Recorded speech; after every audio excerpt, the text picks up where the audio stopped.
It was a warm summer afternoon when 5 friends Mark, Emily, Sarah, Jake, and Lisa decided to go on a camping trip to Whispering Woods. They had heard many stories about the forest, some filled with tales of natural beauty and others with whispers of eerie occurrences. Despite the rumors, they were excited about the adventure. Lisa had been hesitant about the trip. She had been dealing with an old sickness since childhood, one that caused her to speak in a deep, gravelly man's voice during the night. The doctors had no explanation for it, and it had always been a source of embarrassment and fear for her. Her friends, however, were supportive and convinced her that a few nights in the forest would do her good. The friends arrived at the edge of Whispering Woods as the sun began to set. They set up their tents and gathered around a campfire. The air was filled with the sounds of the forest crickets chirping, leaves rustling, and distant owl hoots. As they roasted marshmallows and shared stories, the atmosphere grew more relaxed. Mark pulled out his guitar and strummed a few tunes while everyone sang along. The fire crackled, and the forest seemed almost welcoming. As the night grew darker, Sarah suggested they tell ghost stories. "Why not?" she said. "We're in the perfect setting for it." After a few chilling tales, everyone started to feel the chill of the night. They decided to call it a day and retreated to their tents. Lisa shared a tent with Emily, who reassured her friend that everything would be all right. Around midnight, Emily was awakened by a strange noise. She turned to see Lisa sitting up, her eyes wide open, yet somehow vacant. A deep, gravelly voice emanated from Lisa's mouth. "Beware, the forest watches," the voice intoned. Emily's heart raced. She had heard Lisa's night voice before, but this was different, more sinister. She shook Lisa gently. "Lisa, wake up." Lisa's eyes fluttered, and she looked around, confused. "What happened?" "You were talking in your sleep," Emily said, trying to keep her voice calm. "It was just your sickness acting up." Lisa nodded, though she seemed unconvinced. They both tried to go back to sleep, but the eerie warning lingered in their minds. The next morning, everyone was eager to explore the forest. They packed some snacks and set off on a hike. The dense canopy of trees above created a mosaic of shadows on the forest floor. The air was fresh, filled with the scent of pine and earth. As they ventured deeper into the woods, strange things began to happen. Sarah felt as if someone was watching them, but whenever she turned around, there was nothing there. Mark swore he heard whispers carried by the wind, indistinguishable yet unsettling. Jake, always the skeptic, laughed it off. "It's just your imagination playing tricks on you. We're in an old forest, it's bound to have some spooky vibes." But Lisa felt increasingly uneasy. She could feel a presence, something ancient and malevolent, lurking just beyond their sight. She didn't say anything, not wanting to alarm her friends, but the dread was growing inside her. That night, they gathered around the campfire again, though the mood was more subdued. Emily noticed Lisa's anxious expression and squeezed her hand reassuringly. As the fire dimmed, they decided to turn in early. Emily stayed awake, keeping an eye on Lisa, who seemed restless. Around midnight, it happened again. Lisa sat up, her eyes vacant, and the same deep voice echoed in the tent. "Leave this place before it's too late." Emily shivered and shook Lisa awake.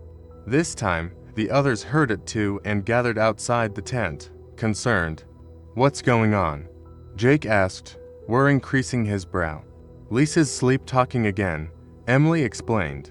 "But it's different this time. It feels threatening." Mark frowned. "Maybe we should leave tomorrow. This doesn't feel right." They all agreed to pack up first thing in the morning. But fate had other plans. As they began to dismantle their campsite the next day, they noticed Sarah was missing. Panic set in as they called out her name, their voices echoing through the silent forest. They searched the immediate area but found no trace of her. Mark found Sarah's backpack near the edge of a small clearing, but it offered no clues. The realization that something was terribly wrong hit them hard. The forest, once filled with the sounds of nature, now felt ominously silent. Jake tried to call for help, but there was no cell reception. They were completely isolated. Fear gripped them as they realized they were not alone in these woods. Determined to find Sarah, they formed a search party.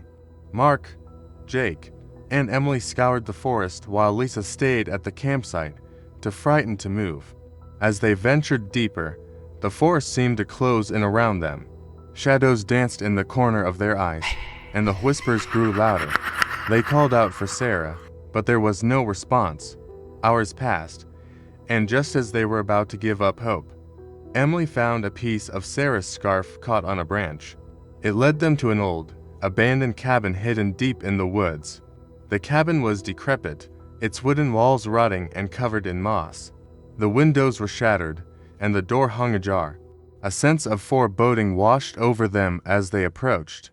"Maybe she's inside," Mark suggested, though his voice was shaky. They entered the cabin cautiously. The air was thick with dust, and the floorboards creaked under their weight. In the corner of the main room, they found Sarah, unconscious but unharmed.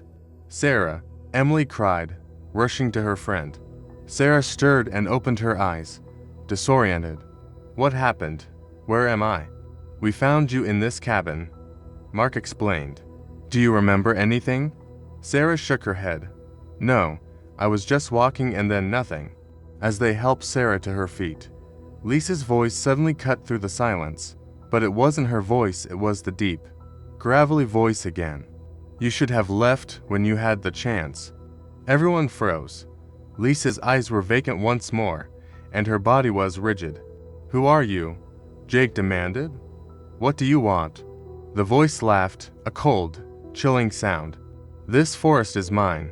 It has been for centuries. You are not welcome here." Emily stepped forward, her heart pounding. "We're leaving. Just let us go." The voice in Lisa's body paused. "You may leave, but the girl stays." "No," Mark shouted.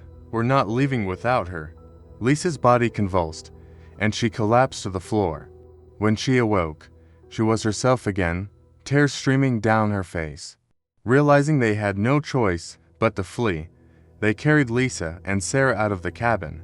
The forest seemed to grow darker as they hurried back to their campsite. The whispers grew louder, the shadows more aggressive. The forest itself seemed determined to keep them there, but they pushed forward, driven by fear and desperation. As they reached their campsite, they found their belongings scattered, as if someone or something had gone through them. They didn't waste time. They grabbed what they could and ran toward the trail that led back to their car. As they neared the edge of the forest, the whispers turned into screams. Shadows lunged at them, and the ground seemed to tremble beneath their feet. Lisa's sickness took hold once more. Her eyes turned vacant, and the deep voice spoke again. "You will never leave." Emily turned to face her friend. "Lisa, you have to fight it. We're almost out." Lisa's body convulsed violently, and she fell to her knees. Mark and Jake grabbed her, dragging her forward. With a final, desperate effort, they broke through the edge of the forest and into the open air. The whispers ceased, and the shadows receded. Breathless and shaken, they made it back to their car. They didn't stop until they reached the nearest town, where they found help.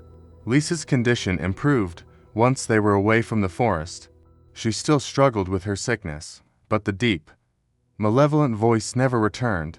The friends never spoke of their experience in Whispering Woods again, but it haunted them all.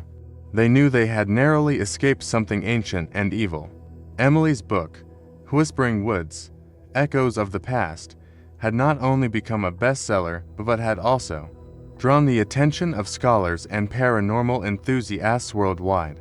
However, not all the attention was welcome. One reader, Dr. Charles Weathers, a renowned but controversial historian, was particularly intrigued. He believed there was more to the story, something Emily and her team had missed. Dr. Weathers reached out to Emily, proposing a collaborative investigation to uncover any remaining secrets of Whispering Woods. Reluctantly, Emily agreed, feeling an unsettling curiosity about what they might have overlooked.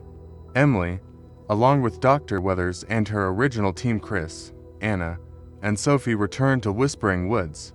They set up their camp near the same clearing they had used years before. This time, they brought advanced equipment and a newfound determination to solve any remaining mysteries. As night fell, Sophie sensed a disturbance. "There's still something here," she whispered. "It's faint, but it's watching us." Dr. Weathers insisted on exploring deeper into the forest, guided by Sophie's intuition. Reluctantly, Emily led the way, the memory of their previous encounters haunting her steps. Following Sophie's guidance, they discovered a concealed entrance to an underground chamber beneath the old cabin. The air was thick with a musty odor, and the walls were lined with ancient symbols that Anna had never seen before. As they descended into the chamber, they found an altar with a large, ancient book lying open. Dr. Weathers approached it eagerly, his eyes gleaming with excitement. "This is it," he exclaimed. "The true source of the forest's power." Emily felt a chill run down her spine. "What do you mean? This book contains rituals far more powerful than the one you performed, Doctor." Weathers explained. The cult was trying to control not just one spirit, but an entire legion of them. Ignoring Emily's protests, Dr. Weathers began to read from the book. The air grew colder, and a palpable sense of dread filled the chamber. Sophie cried out, sensing the spirit stirring. "Stop, you don't know what you're doing." Emily shouted, but it was too late. The ground shook violently as shadows began to materialize, swirling around them. The spirits, angered by their disturbance, lashed out. One spirit, more powerful than the others, took form, its eyes burning with ancient fury. "You dare to awaken us," it roared, its voice echoing through the chamber. Dr. Weathers, realizing his mistake, backed away in fear. "I didn't mean to." "Silence," the spirit bellowed. "You have desecrated our resting place." Desperate to save her friends, Emily stepped forward. "Please, we didn't mean any harm. Tell us how we can make this right." The spirit paused, its fiery gaze fixed on Emily. "A life for a life. One must stay, so the others may leave." Emily's heart sank. She knew what had to be done. "Take me. Let my friends go." Chris, Anna, and Sophie protested, but Emily remained firm. "It's the only way." The spirit nodded. "Your sacrifice will appease us." As Emily prepared herself for the end, Sophie suddenly spoke up. "Wait, there's another way." Sophie, drawing on her knowledge as a psychic medium, proposed a binding ritual that would seal the spirits in the chamber, allowing them to rest peacefully without taking a life. "We need to work together," Sophie said, looking at Emily, Chris, and Anna. "We can do this." Reluctantly, the spirit agreed, giving them one chance to perform the ritual correctly. They quickly gathered the necessary items and began the incantation, their voices blending in harmony. As they chanted, the spirit's fury subsided, and the shadows began to retreat. The ground stopped shaking, and a calm, peaceful energy filled the chamber. With the ritual complete, the spirits were finally at peace. The air grew warmer, and a sense of tranquility enveloped them. The once threatening spirit now looked at Emily with gratitude. "Thank you," it whispered before fading away. Emily and her friends emerged from the chamber, exhausted but relieved. Dr. Weathers, humbled by the experience, apologized for his recklessness and vowed to share their story responsibly. Back in the town, Emily and her team reflected on their journey. They had faced unimaginable horrors, but had emerged stronger and wiser. Whispering Woods was now a place of peace. Its dark past finally laid to rest. Emily decided to write a sequel to her book, documenting their latest adventure and the true story of the forest spirits. She dedicated it to all those who had suffered and to the friends who had stood by her side. As they continued their paranormal investigations, Emily and her team knew that they would always carry the lessons of Whispering Woods with them, a testament to the power of courage, friendship, and respect for the unknown. And so, the legacy of Whispering Woods lived on, not as a place of fear, but as a symbol of hope and redemption, where the shadows of the past had finally found peace.